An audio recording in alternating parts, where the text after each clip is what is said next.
Vous savez, la vie de chrétien n'est pas une vie facile, dans le sens où tout n'est pas rose.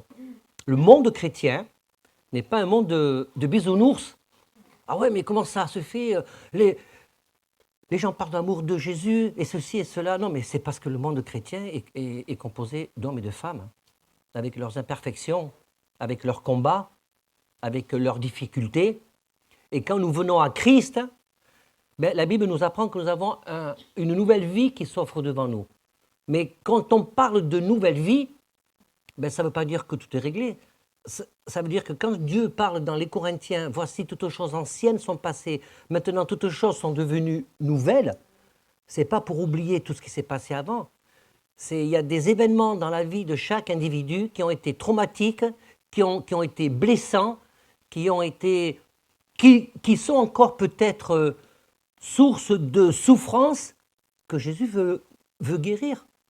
Et dans le toutes choses anciennes sont passées, maintenant voici toutes choses nouvelles sont passées, c'est un message puissant et formidable de l'Évangile.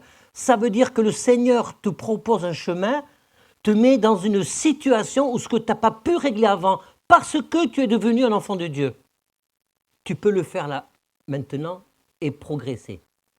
Voilà. Et parfois c'est compliqué, ça peut amener des gens à des conflits intérieurs, on peut appeler ça un combat spirituel parce que ce n'est pas toujours évident et facile de déterrer ce qu'on aimerait bien laisser enterrer. Un chirurgien, pour qu'il fasse un soin, il faut bien qu'il ouvre. Hein. Il doit bien anesthésier parce qu'il y a des chirurgies qui nécessitent une anesthésie locale, donc on peut regarder. Il y a des chirurgies qui nécessitent une anesthésie générale.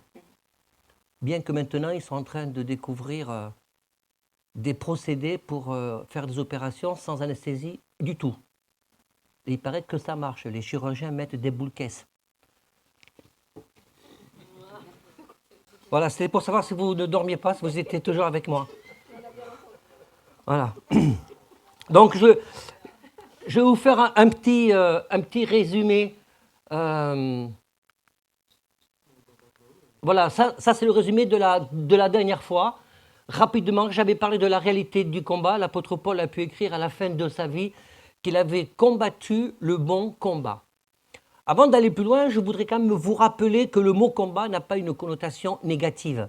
Ça a plutôt une connotation positive dans l'esprit biblique, parce que le Seigneur veut, c'est notre épanouissement spirituel, moral, physique, psychologique.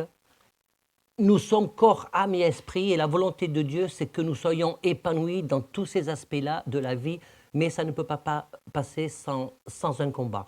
Parce que le combat, ce n'est pas contre son prochain, contre les hommes, c'est d'abord contre soi-même. Voilà. Et c'est pour ça que la Bible parle d'humilité. L'apôtre Paul me le dit, il a combattu le bon combat. Parce qu'il y a des combats qui ne sont pas bons. J'en parle dans cette vidéo. L'importance du combat spirituel, j'avais trouvé cette phrase qui n'est pas de moi. Le rationalisme occidental a sans doute influencé notre manière de considérer la vie chrétienne en nous faisant oublier la réalité de la lutte spirituelle. On veut tout rationaliser. Et dans la foi, il n'y a pas grand-chose de rationnel. Bien que le mot grec de la foi, c'est paragmatoé, ce qui est en relation avec le pragmatisme. Hein, c'est le mot pragmatisme. Être pragmatique, c'est bizarre. Quand, dans la version grecque, on parle du pragmatisme de la foi. Bien, je vais vous donner un exemple du pragmatisme de la foi. Si je prie et que je combats et que je demande au Seigneur, Seigneur, fais un réveil, envoie-nous 100 personnes d'ici la fin de l'année. Je crois que Dieu ne va pas répondre à cette prière. Parce que nous ne pouvons pas absorber 100 personnes qui viennent au Seigneur. Parce qu'on n'est pas là pour faire du chiffre. L'Église n'est pas une entreprise. L'Église n'est pas un business. Et quand des gens viennent à Christ, le rôle de l'Église, c'est de pouvoir les amener à Christ. On n'est pas là pour brasser du monde. Mais si je prie le Seigneur, si je prie Jésus, je dis Seigneur, touche le cœur de chaque chrétien de l'Église né de nouveau et engagé pour qu'il puisse fixer cet objectif. Les prochains 12 mois, je vais amener une âme à Christ.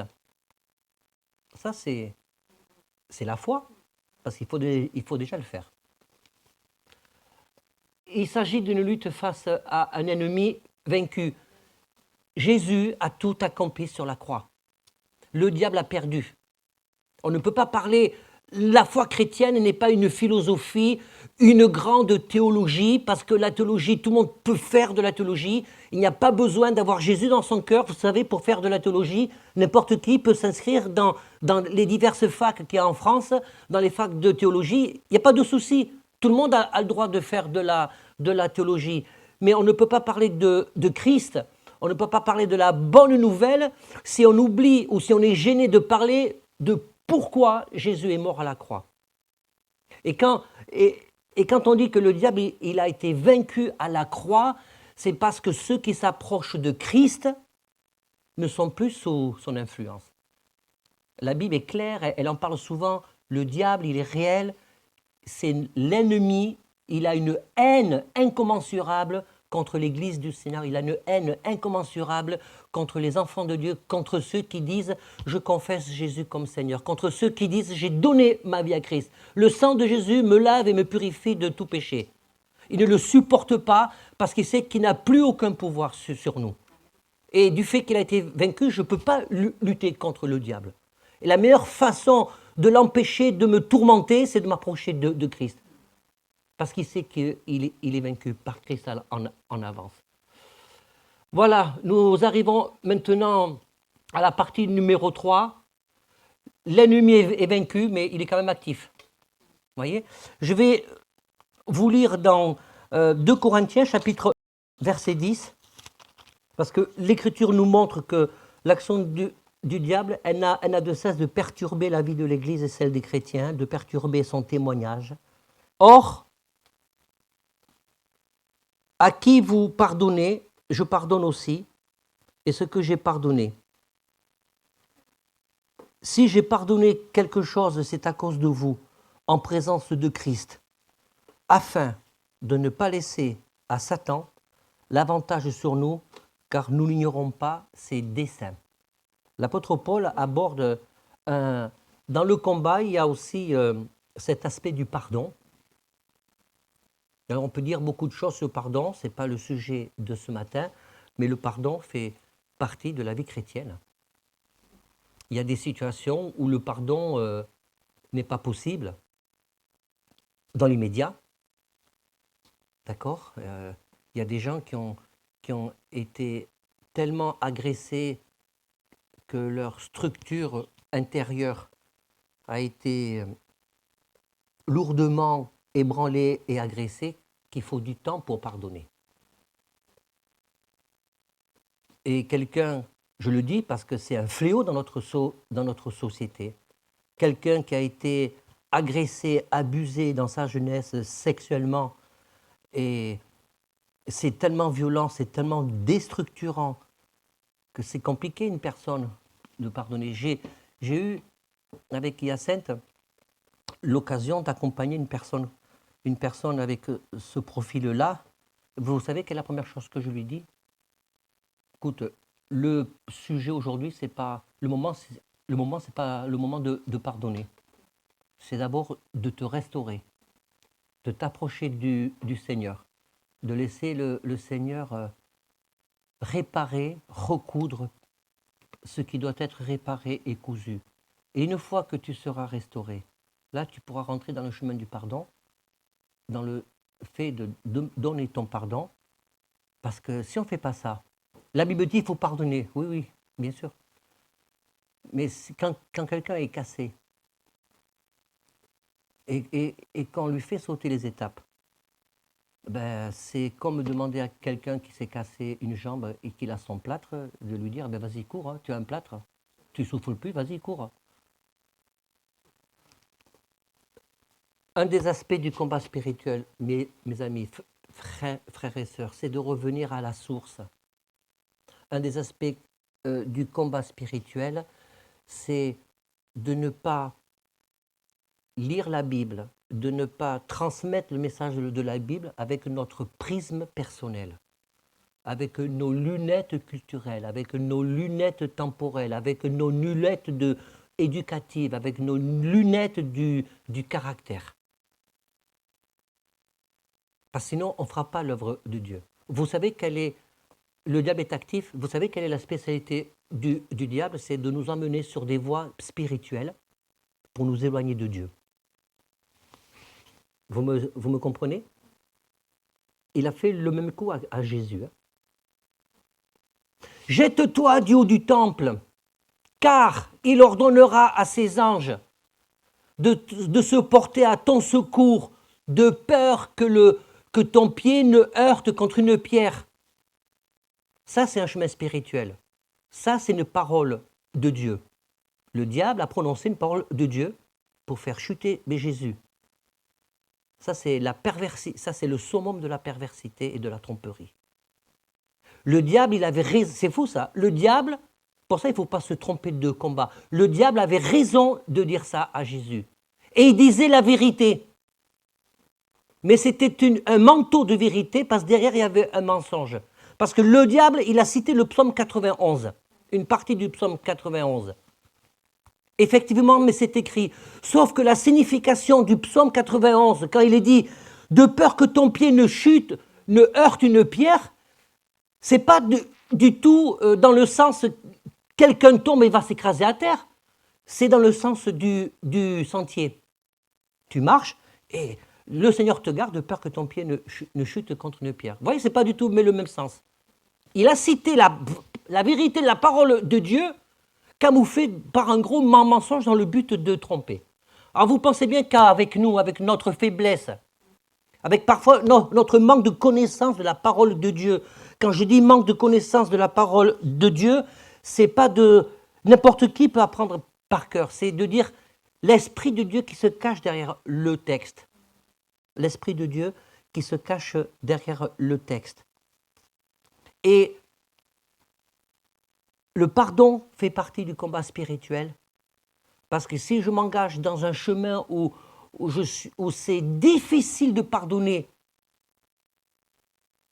vous savez, aujourd'hui, il y a des théologies trompeuses dans le monde chrétien qui nous amènent à croire à la pensée magique chrétienne. La pensée magique chrétienne, il suffit ou la prière magique, se dire « je prie, c'est bon, ça va ». Non. Je vous expliquerai pourquoi tout à l'heure. C'est un chemin. C'est un chemin. Et parfois, Dieu peut retenir la bénédiction sur chacune de nos vies parce qu'on n'a pas fini de parcourir un certain chemin que Dieu veut nous faire vivre. « Ah Seigneur, pourquoi tu ne réponds pas ?» Ben, tu n'as pas été au bout. « Ah Seigneur, mais je crois que tu peux répondre. Je crois en ta toute puissance. » Mais tu n'as pas été au bout. Peut-être il y a des vœux que tu as fait au Seigneur que tu n'as pas respectés. Dieu attend que tu accomplisses tes vœux, par exemple. Mais le diable exerce un véritable pouvoir sur le monde. Et parfois, dans le monde chrétien, il y a cette espèce de schizophrénie spirituelle où on voit le mal partout. La Bible nous rappelle un verset très simple qui est la pierre angulaire de tout le christianisme, c'est Jean 3,16. Je ne me lasserai jamais de le citer, car Dieu a tant aimé le monde qu'il a donné son Fils unique, afin que quiconque croit ne périsse pas, mais qu'il ait la vie éternelle. Est-ce qu'en tant que chrétien, je suis capable d'aimer les gens du monde? Ou alors, j'entends des choses horribles des chrétiens sur les réseaux sociaux, sur les politiques, sur n'importe qui. Est-ce que je suis capable d'aimer quelqu'un qui manifeste l'œuvre du diable dans ses actions et dans ses pensées? Parce que là, on n'est pas dans la religion. Hein. On est vraiment là. Votre réponse dépend, vous éclairera si vous êtes vraiment dans l'Esprit de Dieu, dans le bon combat, ou si vous avez sombré dans une espèce de religiosité qui ne peut pas plaire à Dieu. Il y a des choses qui ne me plaisent pas dans la société, évidemment. Ceux qui disent des choses horribles dans notre société, je ne vais pas leur dire ils sont remplis de Satan et de démons. C'est possible. Mais je vais les aimer. Je dis, Seigneur, aide-moi à les aimer. Parce que si tu ne peux pas les aimer, tu ne peux pas prier pour eux. Dieu a tant aimé le monde. Et parfois, les chrétiens se comportent comme des enfants gâtés. On a oublié d'où on venait. Parfois, les chrétiens oublient qui ils étaient avant de se convertir à Christ. Et on regarde les gens du haut avec condescendance, en baissant les yeux, avec un esprit de supériorité. Ça ne peut pas plaire au Seigneur. Une telle position nous emmène dans un mauvais combat et nous fait oublier qui nous sommes vraiment.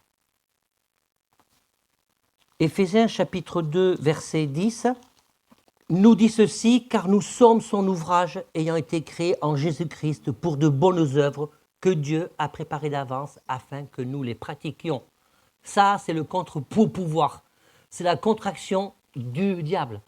Pourquoi nous devons comprendre que dans notre combat spirituel, nous sommes appelés à agir en tant que chrétiens nés de nouveau. Nous sommes appelés à agir. Nous sommes appelés à faire quelque chose pour le Seigneur.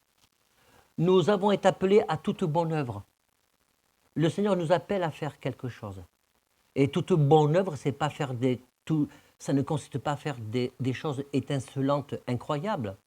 Je vais vous donner une chose simple d'une bonne œuvre qui est à la portée de tous. J'hésite à dire un truc, mais je vais le dire quand même. Le manque de discrétion n'est pas l'œuvre de Dieu. De rapporter ce qu'a fait l'autre.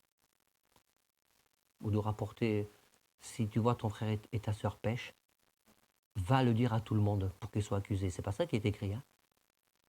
Va dans le secret et reprends-le. Une bonne œuvre, c'est lorsque tu as une information où tu vois que ton frère et sœur peut être en danger spirituel, avant d'aller le voir pour lui faire la leçon, déjà commence par te mettre devant Dieu et prie.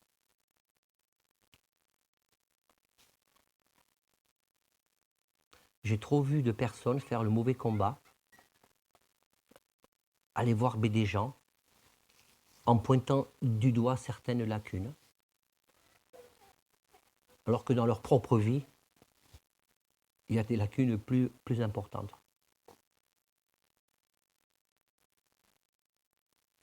Nous devons être prompts à écouter et lents à parler.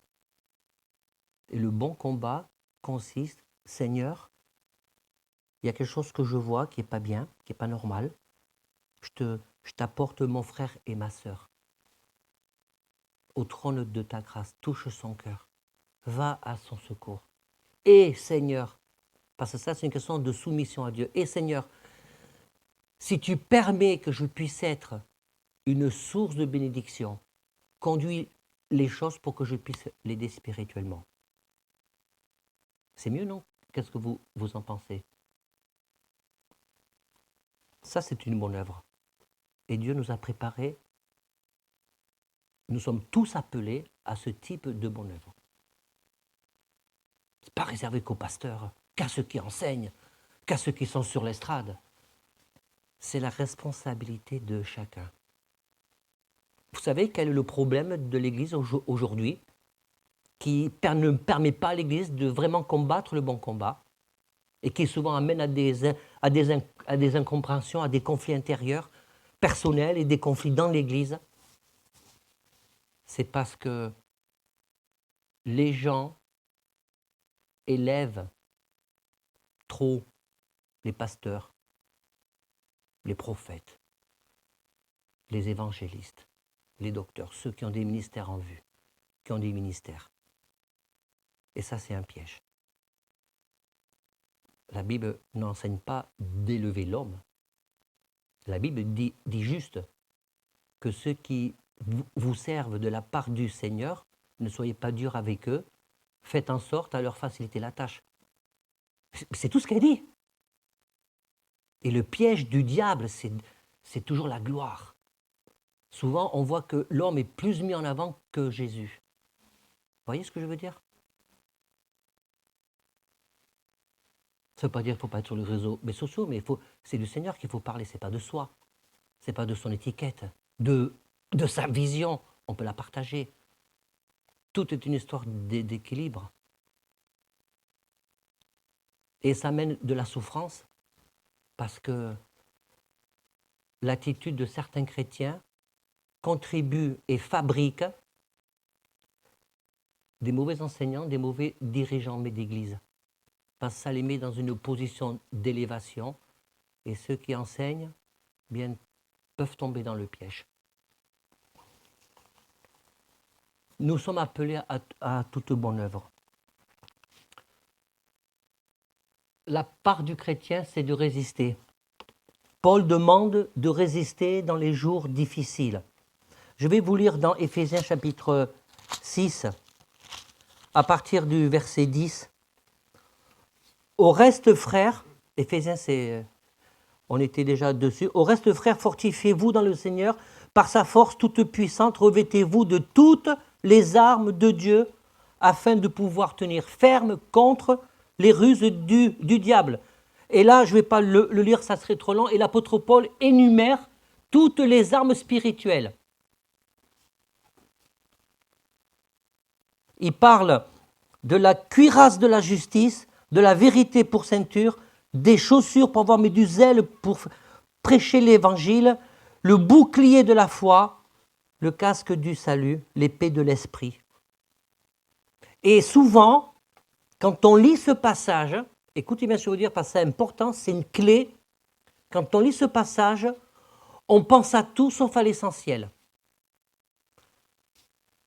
Ce passage, il a été écrit dans un contexte spécifique que vous retrouvez tout simplement en lisant Éphésiens chapitre 6 à partir du verset 1.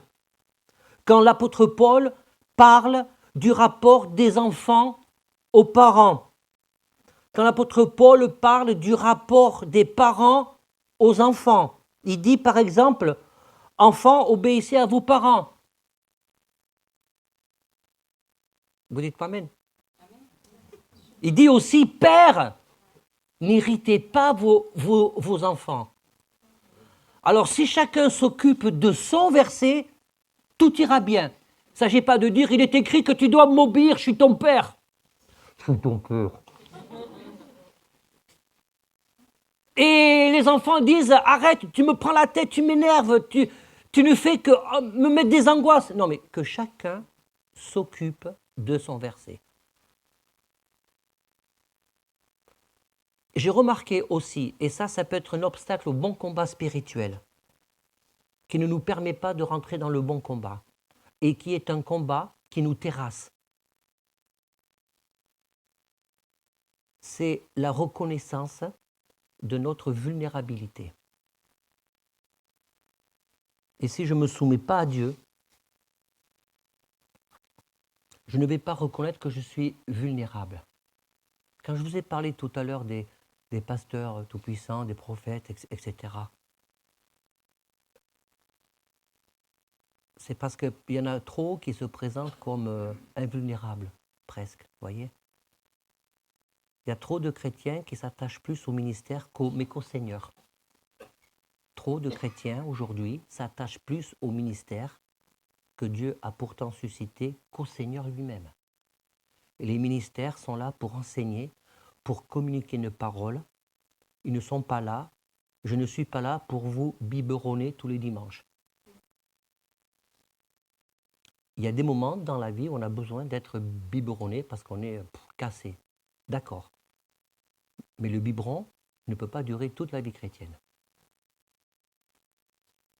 Le peuple chrétien ne peut pas être un peuple d'assistés. Et quand l'apôtre Paul dit « fortifiez-vous », il ne dit pas « le Seigneur va vous fortifier par la toute puissance de son esprit ». Prends la décision, approche-toi de Dieu. Et par sa force toute puissante, revêtez-vous. Voilà. Il y a une action que nous devons faire. Arrêtons de penser que le Saint-Esprit fait tout.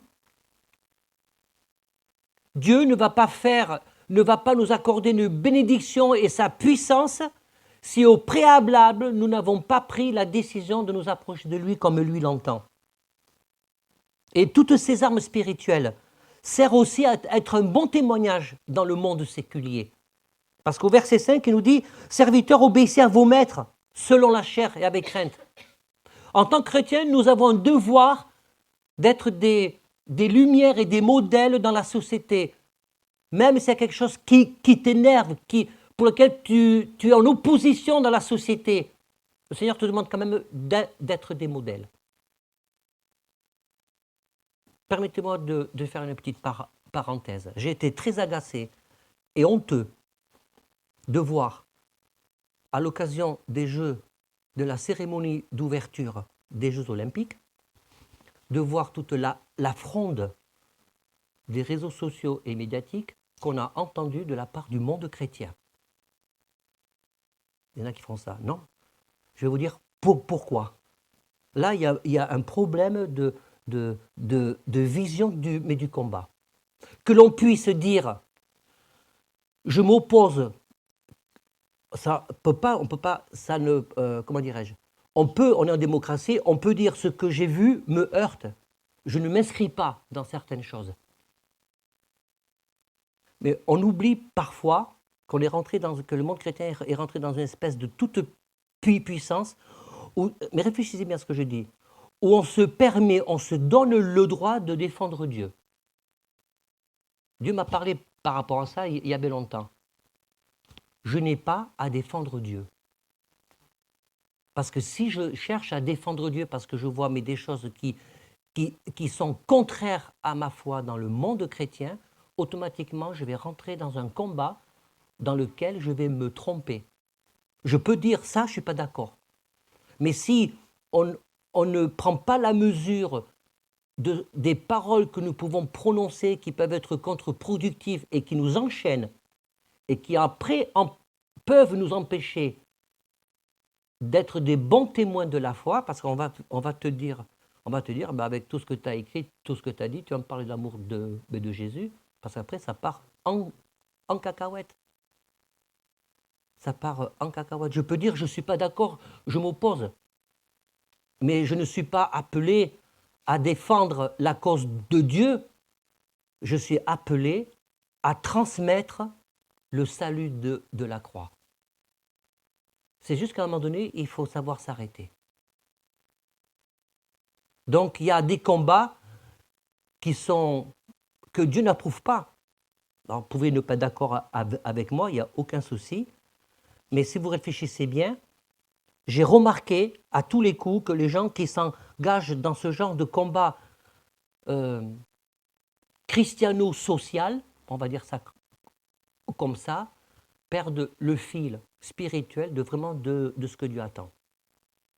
On peut dénoncer les choses, mais à un moment donné, il faut savoir s'arrêter et pas se tromper de combat. Et l'apôtre Paul parle aux maîtres, c'est-à-dire aux patrons, des patrons qui connaissent le Seigneur, agissez de même envers vos employés et soyez justes. Et après, il enchaîne avec les armes spirituelles. Donc ça veut dire que nous devons être conscients que dans nos familles, dans la société, si nous voulons être de bons témoins, nous devons nous unir. Je vous invite à lire à partir du verset 10 toutes les armes. Nous devons nous accaparer de ces armes spirituelles pour être de bons témoins. Sinon, il n'y a aucun intérêt, il n'y a aucune différence entre nous et les gens du monde. Pour terminer, l'évangélisation, pour faire la suite, fait partie du combat spirituel. C'est quoi l'évangélisation? Vous savez, l'évangélisation ne se limite pas.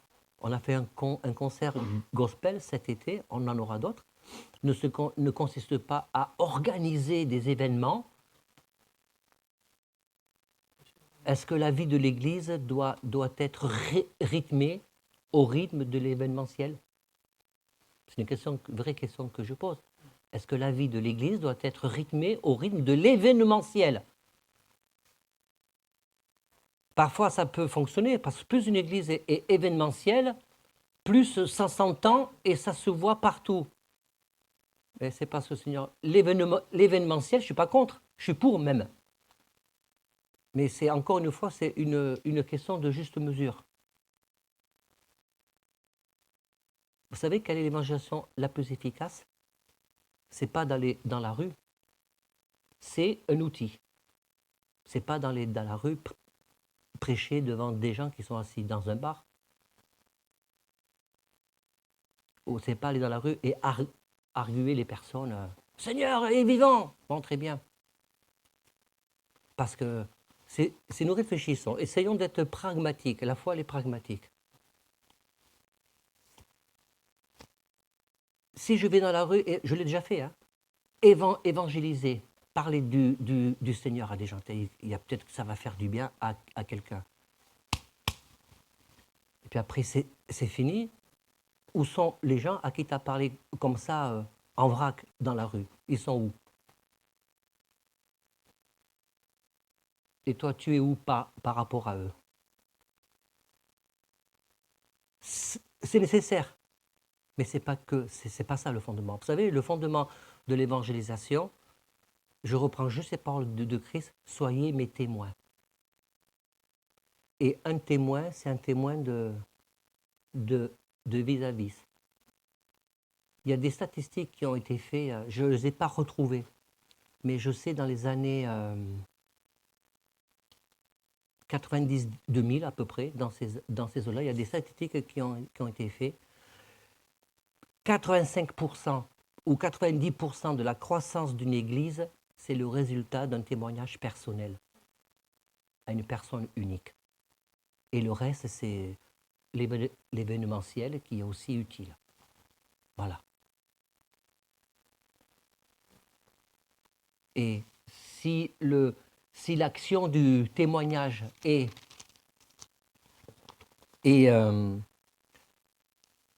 fait partie du combat spirituel, c'est parce que quand je commence à parler du Seigneur, on a un combat, on a des peurs. J'ai peur de ne pas bien faire. J'ai peur d'être maladroit, voilà. Je me suis habitué à avoir autour de moi des gens où je sais qu'ils n'iront pas au ciel parce qu'ils n'ont pas Jésus dans leur cœur. Vous savez, j'ai souvent parlé avec des gens qui m'ont dit c'est très gênant de parler du ciel et de l'enfer. On ne peut pas édulcorer l'évangile. Si Dieu nous dit qu'il a tant aimé le monde afin que ceux qui croient en Christ aient la vie éternelle, c'est ça la condition. Il y en a pas d'autre, je ne peux pas prêcher autre chose. Ça veut dire que dans l'éternité, il y a aussi un lieu où Dieu n'est pas, que la Bible appelle l'enfer, mais la géhenne. Et le principe de l'amour de Dieu, c'est qu'un maximum puisse accéder à l'éternité dans sa présence, en sachant que Dieu nous octroie toujours, et des fois ça ne nous arrange pas, parce qu'on est paresseux, on aimerait bien que les choses se fassent toutes seules, mais ce n'est pas comme ça. Nous avons le libre arbitre. L'humanité a le libre arbitre. Quand je considère le comportement de Jésus, il a toujours eu le bon combat, parce qu'il n'a jamais obligé personne.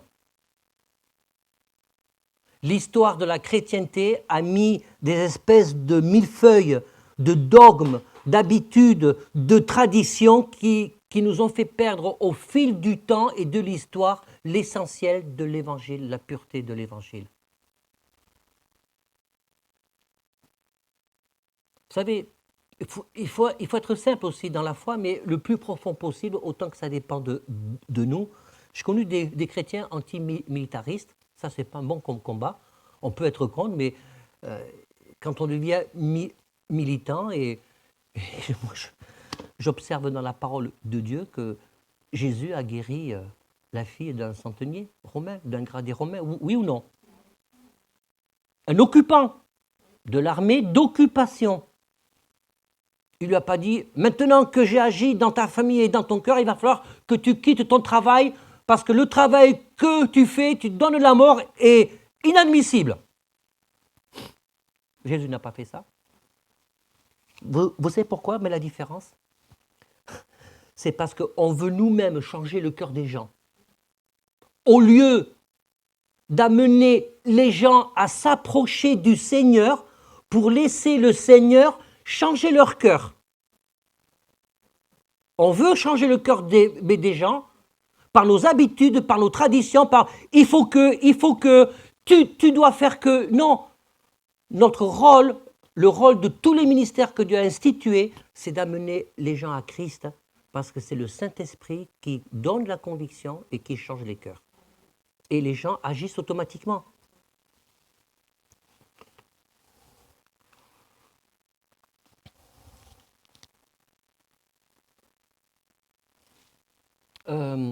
Juste Colossiens 1, 12, 13. Rendez grâce au Père, qui vous a rendu capable d'avoir part à l'héritage des saints dans la lumière. Il nous a délivrés de la puissance des ténèbres et nous a transportés dans le royaume de son Fils bien-aimé. Voilà. C'est-à-dire que quand on lit ce verset, eh bien, j'ai aucun mérite. Hein. Tout est une grâce. C'est pas parce que je dis que j'ai aucun mérite que je suis en train de dire oh, je suis pas bien, j'ai plein de défauts, alors là je vais jamais arriver. Non, c'est pas ça. C'est qu'à la base, la souveraineté, l'amour, le mystère de Dieu fait que Dieu veut se servir de chacun de nous. Et si tu dis en ton cœur, et là je m'adresse aux gens qui marchent déjà avec le Seigneur, qui sont déjà engagés dans la foi, si tu dis dans ton cœur, je ne peux pas faire ci, je ne peux pas servir mais le Seigneur parce qu'il y a des combats dans ma vie. Bon, ça dépend de la nature des combats, mais d'une façon générale, quand des gens parlent comme ça, c'est une façon détournée de rester dans une espèce de confort pseudo-spirituel pour ne pas servir le Seigneur comme il attend qu'on le fasse. Parce que si tu crois que Dieu veut se servir de toi parce que tu as des qualités, parce que spirituellement tu es bien, ce n'est pas une pensée qui vient de Dieu, c'est une pensée qui vient du diable. Clairement, c'est une pensée qui est influencée par le diable, parce qu'elle ne correspond pas à la pensée de l'Évangile, à ce que nous annoncent les apôtres. Je ne suis pas en train de dire mène la vie que tu veux, t'as péché toute la semaine, c'est pas grave, tu vas servir Dieu le dimanche. C'est pas ça que je suis en train de dire, hein, d'accord ? Vous me comprenez ? La vie de chrétien est parsemée de difficultés, de pièges qui peuvent nous faire détourner de l'essentiel, et c'est ce que je vous ai dit ce matin. Dieu est toujours là pour nous protéger, même si on ne le voit pas. Dieu fait plein d'actions que nous ne voyons pas. On le comprend après, souvent, bien après. Je vais terminer en vous disant ceci. Il y a quelque temps, bon, je dirais, faire une confession. Ça vous intéresse, je fasse une confession qui concerne ma vie avec Dieu. Vous voulez savoir ? Ouais ? Ben, il faut revenir dimanche prochain. On va terminer là. Pour ceux qui savent, j'ai une activité professionnelle et un jour Dieu m'a vraiment parlé, a touché mon cœur et m'a dit, tu ne me donnes pas assez de ton temps. Ma première réaction, Seigneur, quand même, je travaille, j'ai ceci, mais j'ai cela, je te donne du temps, mais Dieu voulait plus. Et j'ai compris que si je voulais recevoir plus, il fallait que je donne plus. Et le fait de dire, Seigneur, c'est compliqué, donne encore plus de ce que je te donne, en termes de temps. Mais il a fallu que je fasse des choix d'organisation pour atteindre cet objectif, parce que je savais que c'est Dieu qui me demandait. Je vous parle de ça il y a 5-6 ans. Et aujourd'hui, est-ce que j'y suis arrivé ? Non. C'est bête, hein ? Pas en totalité en tout cas. Parce que je suis vulnérable, voyez-vous. Et je suis en lutte. Mais avec une telle position, je comprends que Dieu veut se servir de moi. Je n'y suis pas encore totalement arrivé parce que je sais ce que Dieu me demande. Et j'y travaille. Et si tu raisonnes comme ça devant Dieu, tu iras loin. Vous savez quel est le problème aujourd'hui du monde chrétien en général ? C'est que le peuple de Dieu, les chrétiens, n'arrivent plus à avoir une relation personnelle avec le Seigneur. Il y a un aspect de Dieu que j'ai découvert lorsque Dieu ne répond pas à des prières de délivrance, c'est parce qu'il veut manifester sa grâce en ne répondant pas à certaines prières de délivrance. Parce que Dieu, ce qu'il veut, ce n'est pas s'attaquer aux conséquences, c'est de s'attaquer au fond. Et quand on veut demander certaines choses à Dieu, au niveau de la délivrance, au niveau du combat spirituel, on veut inconsciemment effacer les conséquences de notre mal-être. Et ce que Dieu veut, c'est de retrouver une relation personnelle et intime avec toi, avec nous, et le reste viendra. Le christianisme n'est pas là pour annoncer la guérison. Je vous dis pourquoi je dis ça. Le christianisme n'est pas là pour annoncer vous serez délivrés de tout. Il est là pour rétablir cette relation originelle entre Dieu et l'homme.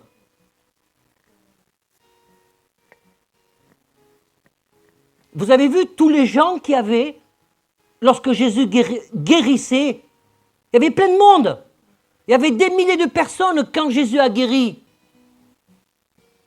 Et à la croix, il n'y avait plus personne. On peut le comprendre, ça. Pourquoi à la croix, il n'y avait plus personne? Tous ces gens qui acclamaient Jésus sous les rameaux. Et à la croix, il n'y avait plus personne, ou très peu. Juste une poignée. Il n'y avait plus personne.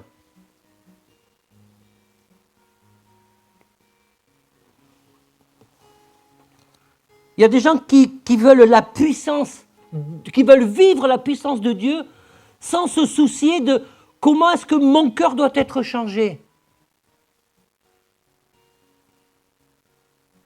Il y a des gens qui courent derrière les guérisons, derrière les puissances, au lieu de courir derrière le Seigneur. Et une relation nouvelle et renouvelée. Parce que Jésus ne va pas manifester sa puissance s'il estime que notre cœur n'est pas changé. Jésus veut d'abord continuer à changer notre cœur.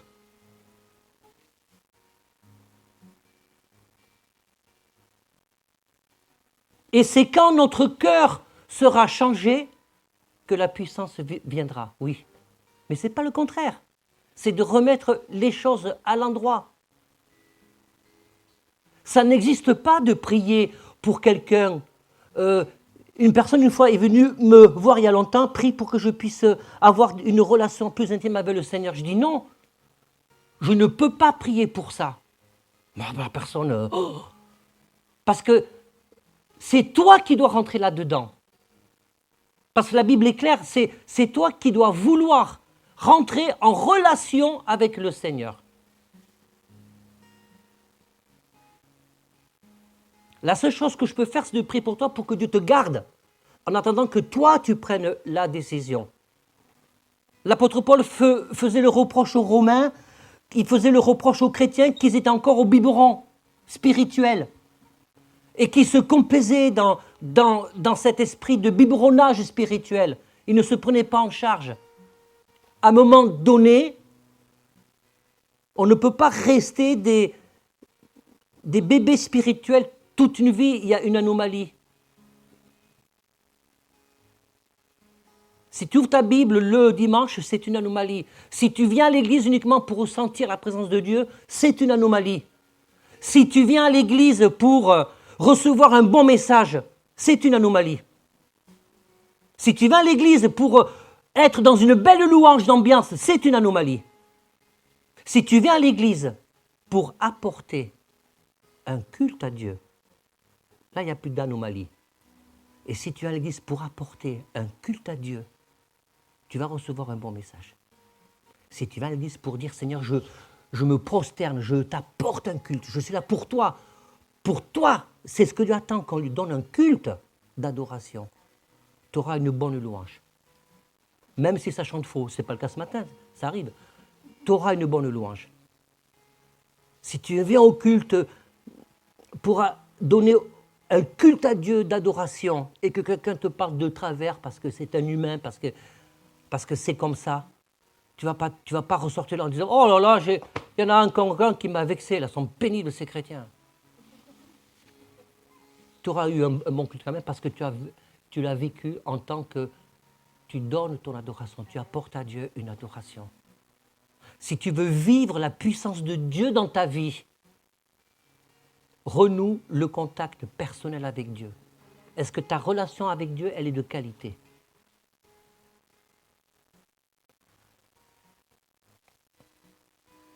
Dans le jardin d'Éden, tout était une histoire de relation. Le péché a tout cassé. Voilà, c'est tout. Tout est une histoire de relation. Et si je veux voir Dieu agir en moi, remporter des victoires, la première chose, c'est d'évaluer, de noter la relation que j'ai aujourd'hui avec Dieu. Il y a des gens qui parlent du réveil, je ne suis pas contre, mais ça m'a toujours un peu gêné, quelque part. Le réveil, la puissance! Vous savez, le réveil, ce n'est pas de voir des miracles. C'est que des gens, quand ils renouent la relation avec Dieu, c'est plein de petites lumières qui s'allument un peu partout. Et quand il y a ces deux lumières, la puissance de Dieu se met à l'œuvre.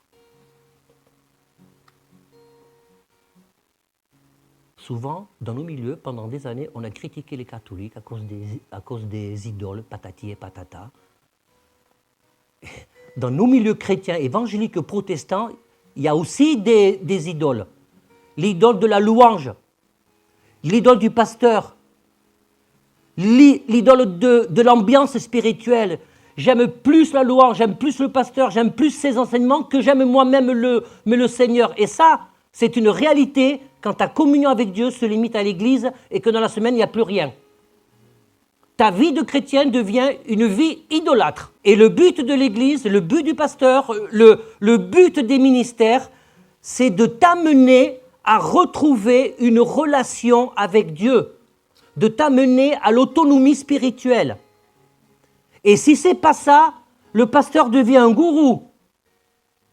Si tu ne peux pas avancer avec le Seigneur sans l'aide de ton pasteur ou d'un chrétien ou de ton enseignant, c'est que inconsciemment, c'est un peu devenu ton gourou, mais quelque part. Je ne dis pas ça par rapport à tous ceux qui m'ont posé des questions au téléphone, hein, c'est un enseignement. Vous pouvez toujours m'appeler. Mais avant de m'appeler, quand même, ou avant d'appeler Bertie, vous pouvez quand même vous poser la question, bon, est-ce que je peux essayer de comprendre les choses? Parce que quand vous lisez un passage, ce n'est pas lire un verset en lui seul ne veut rien dire en soi. C'est dans quel contexte il a été écrit, pourquoi, comment, à qui, dans quel contexte et pour qui. Voilà. Et qu'est-ce que ça veut dire pour moi aujourd'hui? Donc en fait, la conclusion de ce combat spirituel, la clé, c'est notre relation avec le Seigneur. C'est tellement difficile. C'est tellement difficile. Comment je commence ma journée? Vous savez, la relation avec Dieu, je vais terminer par là, ne se limite pas à juste mettre une louange. C'est bien pour se mettre, c'est bien, c'est déjà une connexion. Mais si ta relation avec Dieu se limite à la louange, ça en fait partie. C'est de lire. Oui, mais moi j'ai du mal à comprendre la Bible. Alors écoute ça. On ne te demande pas de comprendre la Bible. Lis-la. Est-ce que tu l'aimes assez pour lire quelque chose que tu ne comprends pas? Est-ce que tu aimes assez la parole de Dieu pour lire un passage 5, 10, 15, 20 fois parce que tu sais que c'est la parole de Dieu? Tu sais que si c'est écrit, c'est parce que Dieu veut t'interpeller. Et si tu as renoué cette relation intime avec le Seigneur, tu sais aussi qu'à un moment donné, le Saint-Esprit va t'éclairer et tu vas la comprendre. Parce que si tu arrêtes de lire la parole de Dieu parce que tu ne comprends pas une ou deux fois, c'est pas ça une relation intime avec le Seigneur. La relation profonde avec le Seigneur. Est-ce que tu es capable de lire un passage que tu ne comprends pas ou dire « Oh ben je ne comprends pas tout, je vais me confier sur l'enseignement du pasteur, de l'église ». C'est bien. Mais ce n'est pas ça. C'est pas ça. Parce que ta relation profonde avec le Seigneur va t'aider à comprendre le bon combat, à vivre les bons combats.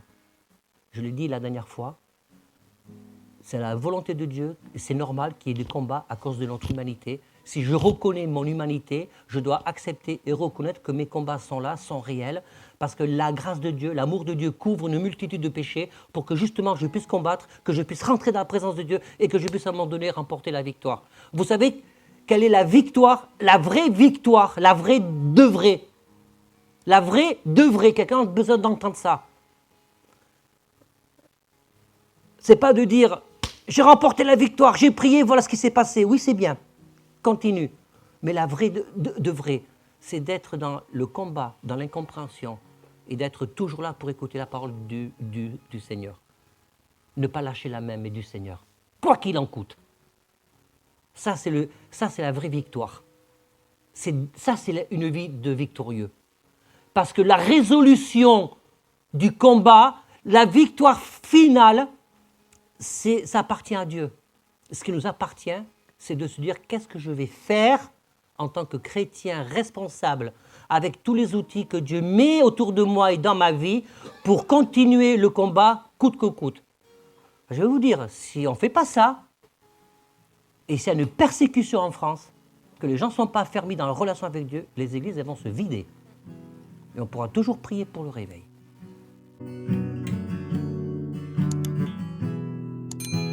J'ai besoin de te sentir tout près de moi, d'être touché par ta présence, comme si c'était la première fois.